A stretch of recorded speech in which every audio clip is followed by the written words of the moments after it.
बहुत कम समय में आपको बताना चाहूंगा, कल मैं बहुत सारे यंगस्टर्स से यहां पे मिला और सबके पास एक क्वेश्चन है। सबको पता है कि ये डायरेक्ट सेलिंग बहुत अच्छी है, पहले भी सुना है, आगे क्या होगा ये बड़ा सवाल है। मेरे पास एक बैड न्यूज है, चिंता मत कीजिए आप। एक बैड न्यूज है पर आपको उसके बारे में बहुत ज्यादा सोचने की जरूरत नहीं है। वो बैड न्यूज और लोगों के लिए हो सकती है, आप लोगों के लिए नहीं। रॉबर्ट कियोसाकी का नाम कितने लोगों ने सुना है? ग्रेट। रॉबर्ट कियोसाकी ने, आपको पता नहीं होगा शायद, हो सकता है कुछ लोगों ने जो डेप्थ में पढ़ा होगा, सीखा होगा तो सुना होगा उसके बारे में। 2002 में कह दिया था कि पिछली वाली सदी में एक इकोनॉमिक क्रैश आया था। उसके बाद 2007 का क्रैश कितने लोगों को याद है? 2007 2008 क्रैश आया था बहुत बड़ा। आपको जान के आश्चर्य होगा, बैड न्यूज यह है कि रॉबर्ट कियोसाकी ने 2000 में, सन 2000 में यह प्रिडिक्ट कर दिया था कि 2007 से ज्यादा बुरा डिप्रेशन जो था वो 1929 से ज्यादा बड़ा था। जो ग्रेट डिप्रेशन आया था 1929 में, 1929 में, उससे ज्यादा बड़ा था 2007। और उससे भी ज्यादा बड़ा जो डिप्रेशन, इकोनॉमिक क्रैश आने वाला है वो साल है 2016। ये मैं नहीं कह रहा हूं, जिसको हम मानते हैं फाइनेंशियल गुरु, उसने प्रिडिक्ट किया है। और उसने भी ये कहा है कि 2016 likely be the most depressing year for the whole world. और उसने ये नहीं कहा कि सिर्फ 2016 रहेगा, उसने ये कहा है कि अगले 20 साल तक चलने वाला है, 2035 तक। चिंता मत कीजिए, ये बैड न्यूज आपके लिए नहीं है पर दुनिया के लिए हो सकती है। नेक्स्ट स्लाइड पढ़ सकते हैं आप खुद। I predict the big bust will come by 2016 but for those who are prepared the future is very bright. क्या आप तैयार हैं? आपको पता नहीं है किस इंडस्ट्री में हम आ गए हैं, क्योंकि उसने ये प्रिडिक्ट तो किया कि 2016 में बहुत बड़ा डिप्रेशन आने वाला है, इकोनॉमिक क्राइसिस आने वाला है, पर उनके लिए नहीं जो तैयार हैं। और हम तैयार हैं, हमने हमारी कमर कस ली है। मेरे पास एक वीडियो है, बहुत शॉर्ट वीडियो है, मैं चाहूंगा कि वो प्ले करें यहां पर। देखिए, हमें अगर डायरेक्ट सेलिंग के बारे में सोचना है तो सिर्फ इंडिया तक लिमिटेड नहीं रहना है, हमें सोचना है ग्लोबल पर्सपेक्टिव, दुनिया में क्या हो रहा है। 2016 का अगर डिप्रेशन उन्होंने प्रेडिक्ट किया है तो ऐसे ही नहीं किया है।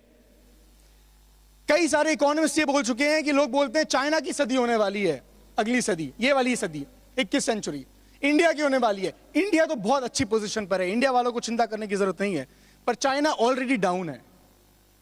यूरोप में जॉब्स नहीं है, यूरोप ऑलरेडी मर रहा है, वहां के लोग ऑलरेडी मर रहे हैं। वहां भुखमरी और भिखारी आपको ज्यादा मिल जाएंगे जितने आपको यहां पे इंडिया के किसी एक अच्छे शहर में नहीं मिलेंगे, यूरोप में मिल जाएंगे आपको।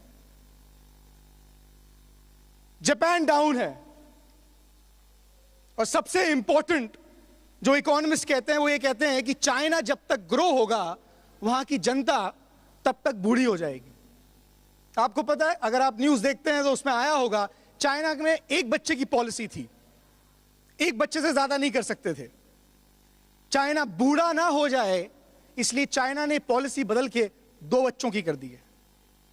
150 करोड़ का ऑलरेडी देश है, अब 2 बच्चे इसलिए करना शुरू कर दिया पॉलिसी चेंज करके क्योंकि हम बूढ़े होने वाले हैं। पर इंडिया को यह चिंता नहीं है क्योंकि इंडिया का एवरेज एज सिर्फ 27 साल है। एक वीडियो है, मैं चाहूंगा वो वीडियो प्ले करें।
अगले 5 साल में आप अपने आप को कहां देखते हैं? पूरी दुनिया में फैल जाने वाले। इंडियंस ऑलरेडी पूरी दुनिया में हैं, पर ये इस बिजनेस को लेके, डायरेक्ट सेलिंग को लेके हम पूरी दुनिया में फैल जाने वाले हैं। But at the same time जहां डिप्रेशन की बात कर रहे हैं, इकोनॉमिक क्राइसिस की बात कर रहे हैं, जब लोगों के पास पैसा नहीं होगा, नौकरी नहीं होगी, तो उनको देने के लिए हमारे पास क्या होगा? आवाज नहीं आई। हमारे पास एक अपॉर्चुनिटी होगी उनको देने के लिए, और वो अपॉर्चुनिटी इसलिए सुनेंगे क्योंकि अब उनके पास कुछ नहीं है, ना नौकरी है ना पैसा है। और ये जो हमारा बिजनेस है डायरेक्ट सेलिंग, ये इकोनॉमिक क्राइसिस और रिसेशन प्रूफ है। इसे किसी की मार नहीं पड़ती। ये अपॉर्चुनिटी है हमारे लिए अगले 20 साल के लिए, क्योंकि ये वीडियो में बताया कि पिछले 20 साल में अगर सबसे ज्यादा लखपति करोड़पति किसी ने बनाया तो डायरेक्ट सेलिंग ने बनाए हैं। और अगर जब रॉबर्ट कियोसाकी ने प्रिडिक्ट किया है कि 2016 के बाद 2035 तक इतना बड़ा डिप्रेशन या इकोनॉमिक क्राइसिस आने वाला है, तो हमारे हाथ में ये सबसे बड़ा मौका है, ये सबसे बड़ी अपॉर्चुनिटी है कि हम जितने ज्यादा लोगों तक पहुंच सकते हैं उतने ज्यादा लोगों तक पहुंच जाएं। बहुत सारे लोग ये कहते हैं कि हमें प्राउड फील नहीं होता, हम कैसे करें, ये वही चेन है। यंग लोगों के दिमाग में बहुत सारा ये सवाल है। अभी विवेक जी ने हाथ खड़े करवाए थे कि 25 साल की उम्र में के नीचे कितने लोग हैं, 25 साल की उम्र तक कितने लोग हैं। मैं उनको बताना चाहूंगा, खासकर आप लोगों के लिए जो ऑलरेडी इस इंडस्ट्री में हैं, 10-15 साल से कर रहे हैं, आपका डिसीजन फर्म हो कि हम जो कर रहे हैं वो एक्चुअली न्यू एज है, हमें उसमें प्राउड फील करना चाहिए, एक प्राइड होनी चाहिए। दुनिया की बहुत बड़ी कंसल्टिंग फर्म है, उसका डेटा आपके सामने बता रहा हूं। Next slide please. मैकिन्जी का नाम कितने लोगों ने सुना है? मैकिन्जी बहुत बड़ी कंसल्टिंग फर्म है। जो कॉर्पोरेट वर्ल्ड के लोग हैं वो जानते होंगे कि वहां पर नौकरी पाना कितना मुश्किल है। 1000 में कोई एक कैंडिडेट सेलेक्ट होता होगा मैकिन्जी में काम करने के लिए। नेक्स्ट। मैकिन्जी कहती है WOM, word of mouth, has a effect on consumer behaviour. 2010 में उन्होंने कहा कि वर्ड ऑफ माउथ एक प्राइमरी फैक्टर है आज भी 20 से 50% परचेजिंग डिसीजन का। 20 से 50%, यानी कि मार्केट में अगर लगभग 50% जो प्रोडक्ट खरीदा जा रहा है उसके पीछे वर्ड ऑफ माउथ है। ये कितना स्ट्रॉन्ग काम है, और हम तो सिर्फ वर्ड ऑफ माउथ में ही काम कर रहे हैं। मैं बहुत ज्यादा डिटेल में नहीं जाऊंगा। इसके आगे वाली slide please. Next slide. Why word of mouth can impact consumer behavior? क्यों करता है word of mouth consumer behavior को impact? It can boost awareness and accessibility. This function is particularly important for new, unknown and low risk products जिसमें हम already deal कर रहे हैं। ये उन्होंने कह दिया 2009 में। हम किस में डील कर रहे हैं? जो नए हैं मार्केट के लिए, बहुत कम लोग जानते हैं, अननोन है और लो रिस्क हैं। 30 रुपए से शुरू होते हैं, 1000 रुपए पे लगभग खत्म हो जाते हैं। किसी की रिस्क नहीं है, तो जीतेगा वही आदमी जो इस तरह के बिजनेस में है। इंपॉर्टेंट यह है कि हमारे पास अपॉर्चुनिटी है और हमें उसे सीज करना है। एक बहुत बड़ी कंपनी है जो यूरोप में शुरू हुई। Next slide. और इन्होंने एक नया तरीका निकाला कि बहुत लोग बिजी हो गए हैं, लोगों के पास समय नहीं है। हिंदुस्तान में भी ये कल्चर अभी धीरे धीरे आने वाला है। और ओकेडो ये जो कंपनी है, इसने शुरुआत की कि हम आपको सब्जियां घर पर पहुंचाएंगे। अभी तो हम सोच भी नहीं सकते कि यार बिना सब्जी मंडी जाए, बिना सब्जियों को देखे, फल को देखे, उसकी फ्रेशनेस को देख के वो ताजे हैं कि नहीं, उन्हें कैसे घर लेके आए। पर उन्होंने ये सब गारंटी किया कि आप चिंता मत कीजिए, पसंद नहीं आया तो वापस कर दीजिएगा। इन्होंने चैलेंज किया उन ट्रेडिशनल स्टोर्स को जो बड़े बड़े सुपरमार्केट, वॉलमार्ट, टेस्को जैसे खुल गए थे, उनको इन्होंने चैलेंज किया कि हम आपके घर तक पहुंचाएंगे, आपको सुपरमार्केट भी जाने की जरूरत नहीं है। अब लोगों को आइडिया समझ में नहीं आया कैसे होगा, क्या होगा। इस कंपनी के पास आज 3000 से ज्यादा एम्प्लॉइज हैं। ये रोज 12 लाख सामान डिलीवर कर रहे हैं यूरोप में, लोगों के घर पे जाके 12 लाख, एक एक आइटम 12 लाख, जिसमें से कोई भी फल सब्जी सड़ता नहीं है, कोई खराब नहीं होता। पर इस सब से मुझे लेना देना नहीं है, क्योंकि मैं इस कंपनी का प्रमोशन नहीं कर रहा हूं आपके सामने। मैंने तो बताया कि कंपनी कितनी बड़ी हो गई है, उसके पीछे एक कारण है। जाते हैं कंपनी शुरू कैसे हुई थी। सबसे पहली पॉलिसी थी कंपनी की शुरू होने से पहले कि हमें कोई बड़ा एडवर्टाइजमेंट, कोई रेडियो पे ऐड, कोई मैगजीन में ऐड, कोई अखबार में ऐड नहीं देना है। इन्होंने तैयार किए कुछ ऐसे सेल्स रिप्रेजेंटेटिव जिनके हाथ में कैटलॉग्स थे, जिन्हें ट्रेन किया गया, और वो लोग यूरोप में एक एक घर पर जाके खटखटाकर, उनके घर में जाकर, घर वालों के साथ, महिलाओं के साथ, और जो घर में परचेज डिसीजन लेते हैं उनके साथ बैठकर कैटलॉग को दिखाकर पूरा प्रोसेस अपने लैपटॉप पर समझाकर अपने कस्टमर्स को तैयार किया। यानी कि उनका एक ही मात्र पॉलिसी था कि अगर हम शुरुआत करेंगे तो डायरेक्ट मार्केटिंग और डायरेक्ट सेलिंग के तरीके से शुरुआत करेंगे, उसके बलबूते अब हम कंपनी खड़ी करेंगे। तो आपने कनेक्ट कीजिए, एक तरफ इकोनॉमिक क्राइसिस है, एक तरफ मैकिन्जी जैसी बड़ी कंसल्टिंग फर्म ये कह रही है कि कंज्यूमर बिहेवियर अगर इंपैक्ट होता है तो वर्ड ऑफ माउथ से होता है, और एक तरफ नई एज की ऐसी कंपनीज आ रही हैं जो सिर्फ डायरेक्ट सेलिंग के मॉडल पे काम करना चाह रही हैं। है ट्रेडिशनल बिजनेस, कब तक टिकेगा पता नहीं। सब्जियों का बिजनेस में कितना मार्जिन होता है उनको भी पता है, बट अगर एक नई कंपनी ट्रेडिशनल बिजनेस को भी अगर डायरेक्ट मार्केटिंग की जरूरत पड़ रही है तो आप सोच के देखिए कि हम किस सुनहरे मौके पर विस्फोट की दहलीज पर खड़े हैं और क्या बिजनेस हमारे हाथ लग गया है।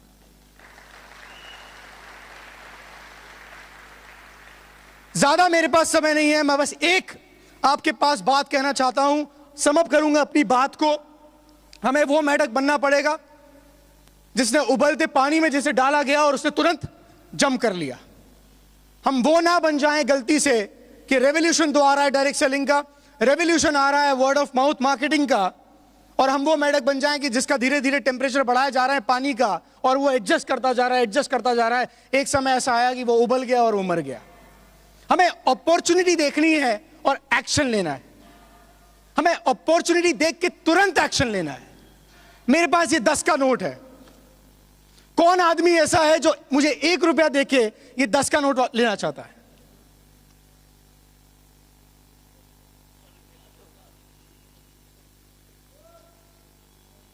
सर 1 रुपए का सिक्का जो पहले दे देगा उसका हो जाएगा। सर 10 का नोट वापस दीजिए। Opportunity in cash. जिन लोगों ने हाथ खड़ा किया था पीछे, किस चीज का इंतजार कर रहे थे आप? बहुत सारे लोगों ने यहां हाथ भी खड़ा किया था। क्या क्या चीज रोक रही थी? डर, या शायद ये डाउट था कि मिलेगा कि नहीं?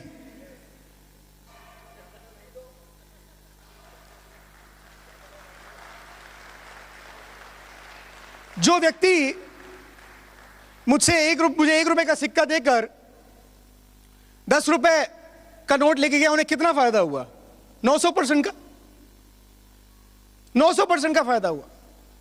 अच्छा, अब कौन सा व्यक्ति ऐसा है जिसे 1 रुपए का सिक्का चाहिए? कितना फायदा हुआ इन्हें? अभी भी लोग इंतजार कर रहे थे, अभी भी लोग नहीं, अभी भी एक आदमी आया। यही मौका है, यही चीज है, ये अपॉर्चुनिटी हमारे सामने है, इतनी बेहतरीन चीज हमारे सामने है, इसे सीज करना है। पर अपॉर्चुनिटी सामने होने से कुछ नहीं होता, एक्शन लेना पड़ेगा, इंस्टेंट एक्शन लेना पड़ेगा, तुरंत एक्शन लेना पड़ेगा, अपनी कुर्सी छोड़ने के लिए तैयार रहना पड़ेगा, थोड़ा सा अनकंफर्टेबल जोन में जाना पड़ेगा। कंफर्ट जोन में बैठे थे, अगर आप उठ जाए, अब बहुत सारे लोगों को अफसोस हो रहा होगा, उठ जाते तो शायद 10 रुपए का फायदा हो जाता, उठ जाते तो शायद वो 1 रुपया मिल जाता। मुझे इतनी बात करनी थी आपसे, समय बहुत कम है, बाकी बात बाद में करेंगे। Thank you so much, thank you, God bless.